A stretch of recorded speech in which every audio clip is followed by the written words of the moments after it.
Temptations and trials. Blessed is the man who endures temptation, for when he has been approved, he will receive the crown of life, which the Lord has promised to those who love him.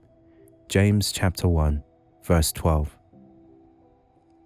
Temptations and trials are not pleasant experiences, but they are inevitable for a believer. Temptations and trials are not the same. The devil tempts while God tests his people.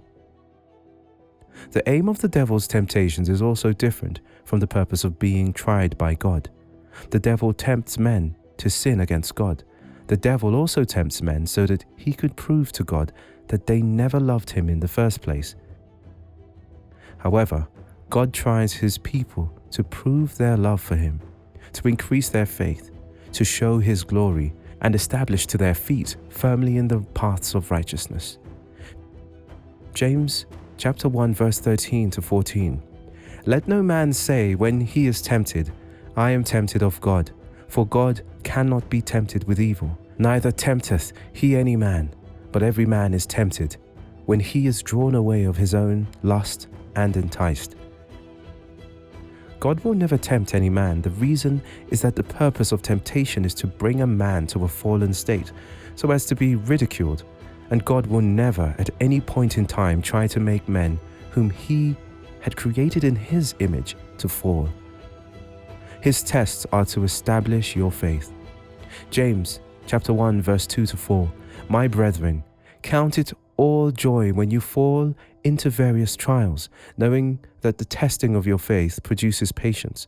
But let patience have its perfect work, that you may be perfect and complete, lacking nothing. More so, evil is not compatible with God.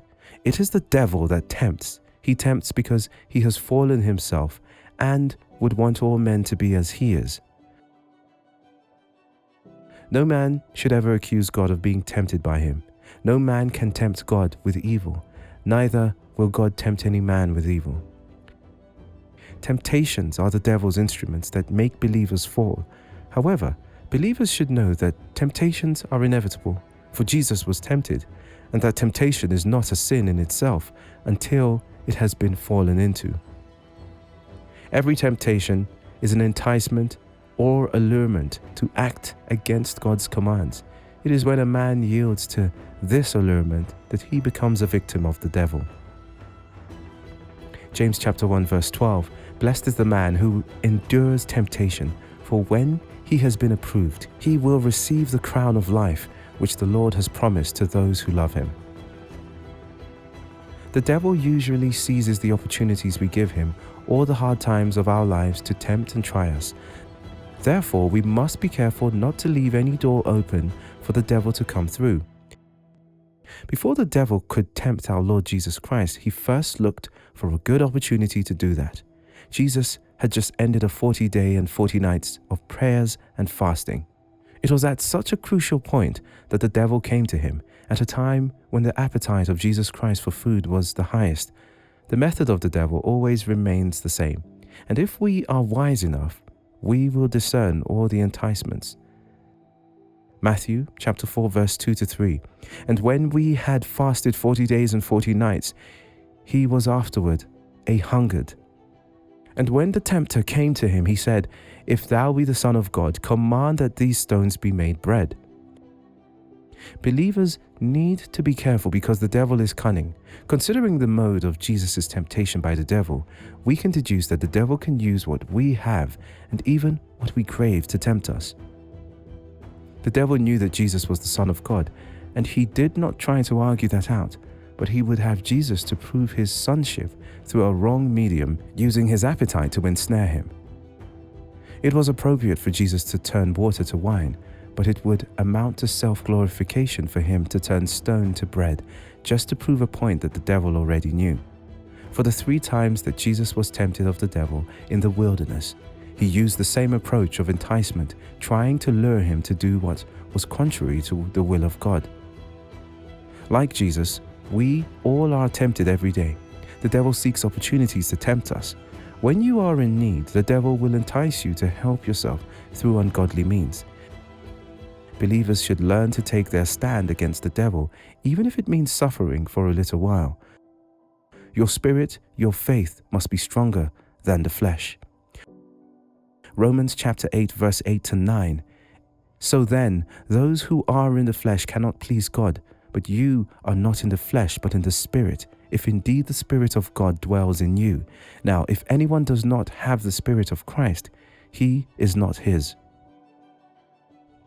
Galatians chapter 5 verse 16 to 17. I say then, walk in the Spirit, and you shall not fulfill the lust of the flesh. For the flesh lusts against the Spirit, and the Spirit against the flesh. And these are contrary to one another, so that you do not do the things that you wish. The blessedness of standing against temptation always comes after you are able to overcome it. Jesus never died of hunger, even after refusing to turn a stone into bread. Then why do you think that your hard times will ruin you? Believers should also bear in mind that God tries his children not to destroy them, but to bring out the best in them. Hebrews chapter 12 verse 7 to 8. If you endure chastening, God deals with you as with sons. For what son is there whom a father does not chasten? But if you are without chastening, of which all have become partakers, then you are illegitimate and not sons. God is a loving Father who would not want us to go astray. He disciplines and corrects us in love, just as our earthly fathers do to the children they love. 1 Peter chapter 4 verse 12 to 14.